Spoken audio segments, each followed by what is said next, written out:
सुनेत्राताई आता राष्ट्रीय अध्यक्ष झाल्या. काळाने राष्ट्रवादीचे घड्याळ आता ताईंच्या मनगटावर बांधलं. पण भविष्यातली वाट सोपी नाही, काटेरीच आहे. एकाच वेळेला सामना करायचा आहे स्वकीय आणि परकीयांचा. ताई हे राजकारण आहे, विसरू नका. नमस्कार, मी नीता देव. आपण पाहत आहात बार्शी टुडे यूट्यूब चॅनल. काळ आणि वेळ कोणाला सांगून येत नाही. कोणाची सकाळ कोणाच्या आयुष्यातली काळरात्र असेल याचा अंदाज करता येत नाही. काळ आणि वेळ एकत्र आल्यानंतर एरवी दैनंदिन जीवनामध्ये अत्यंत सवयीचं असलेलं वाहनसुद्धा आपल्याला चिरनिद्रा देणारं ठरू शकतं, याची कल्पना महाराष्ट्रातल्या एका बलाढ्य नेत्याला त्या दिवशी आली नाही. 28 जानेवारीच्या सकाळी अजितदादा अनंतात विलीन झाले. एवढा महाभयानक अपघात त्यांच्या जीवनामध्ये पुढचं सगळं भविष्य संपवणारा असेल याचा कसलाच सुगावा त्यांना लागला नसेल. अजितदादांसारख्या महाप्रबळ आणि महाराष्ट्राच्या समाज जीवनातील सर्व क्षेत्रांवर प्रभाव असणाऱ्या ताकदीच्या नेत्याला अगदी क्षणार्धात काळाच्या पडद्याआड जावं लागलं. केवळ 3 दिवस उलटले नाहीत तोपर्यंत त्यांच्या धर्मपत्नी सुनेत्राताईंना राज्याच्या उपमुख्यमंत्री पदाची सूत्र हाती घ्यावी लागली. सुनेत्राताई जरी राजकीय घराण्याची पार्श्वभूमी लाभलेल्या असल्या तरी ही परिस्थिती आणि हे पद त्यांच्या दृष्टीने अनपेक्षित होतं. राज्यसभेच्या खासदार म्हणून सर्वानुमते निवड झालेल्या सुनेत्राताई त्यावेळेस दादांसारख्या प्रबळ पतीने घेतलेल्या निर्णयाच्या पाठीशी होत्या. दादा म्हणेल ती पूर्व दिशा या पद्धतीने त्या राजकारणात सक्रिय झाल्या होत्या.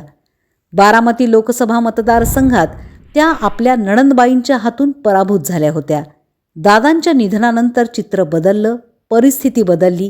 राष्ट्रवादीतल्या 52 आमदार आणि राज्याच्या कानाकोपऱ्यात पोहोचलेल्या पक्षीय सहकारी आणि कार्यकर्त्यांवर नियंत्रण ठेवायचं होतं. सुनेत्राताईंनी योग्य तो निर्णय घेतला. त्या राज्याच्या उपमुख्यमंत्री झाल्या. एका अपवादात्मक परिस्थितीमध्ये त्या राज्यसभेच्या खासदार झाल्या होत्या. तो त्यांचा स्वयं निर्णय नव्हता, पण आता मात्र त्यांनी स्वयं निर्णय घेऊन हे पद स्वीकारलं. आता परिस्थिती खूप वेगळी आहे. लोकसभेच्या निवडणुकीला आणि पुढे महत्त्वाच्या विधानसभेच्या निवडणुकीला 3-4 वर्ष बाकी आहेत. अशा परिस्थितीमध्ये सुनेत्राताई राष्ट्रवादीच्या राष्ट्रीय अध्यक्ष झाल्या आहेत. हे पदसुद्धा आता राष्ट्रवादी काँग्रेस पक्ष सुनेत्राताईंच्या हातात आहे. या पक्षाची मालकी सुनेत्राताईंच्या हातात आहे असं दर्शवणार आहे. पण सुनेत्राताई आता ज्या महायुती सरकारमध्ये आहेत त्या सरकारमधील सर्वात मोठा प्रमुख पक्ष भाजप आहे. राष्ट्रवादीपेक्षा जास्त आमदार आणि खासदार शिवसेनेचे निवडून आलेले आहेत. अशा परिस्थितीमध्ये एकीकडे मुख्यमंत्री देवेंद्र फडणवीस आणि उपमुख्यमंत्री एकनाथ शिंदे यांच्यासोबत राहून महायुतीचं राजकारण करताना त्यांना राष्ट्रवादी काँग्रेस पक्षाचे राजकारण पुढे न्यावे लागणार आहे. आज जरी त्यांच्या मागे सहानुभूतीची लाट असली तरी राजकारण हे विधिनिषेध शून्य असतं. आज जरी महायुतीमधल्या घटक पक्षांची त्यांना सहानुभूतीची साथ असली तरी भविष्यातल्या राजकारणात हे घटक पक्ष त्यांना कितपत सोबत घेतील याचा अंदाज त्यांना बांधता येणार नाही.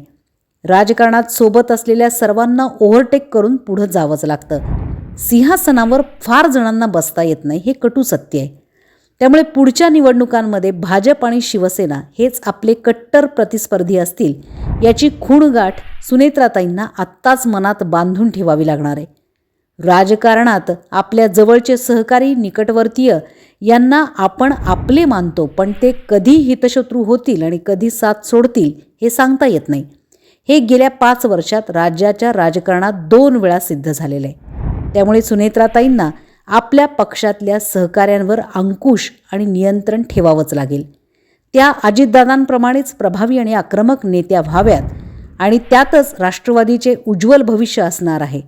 त्यामुळे त्या राष्ट्रीय अध्यक्ष झाल्या याबद्दल त्यांना शुभेच्छा देताना भविष्यातला काळ आणि वाटचाल त्यांच्यासाठी आव्हानात्मक आहे याची पुरेशी जाणीव त्यांनी ठेवावी हीच अपेक्षा. या आणि अशाच राजकीय बातम्यांसाठी पाहत रहा फक्त बार्शी टुडे यूट्यूब चॅनल.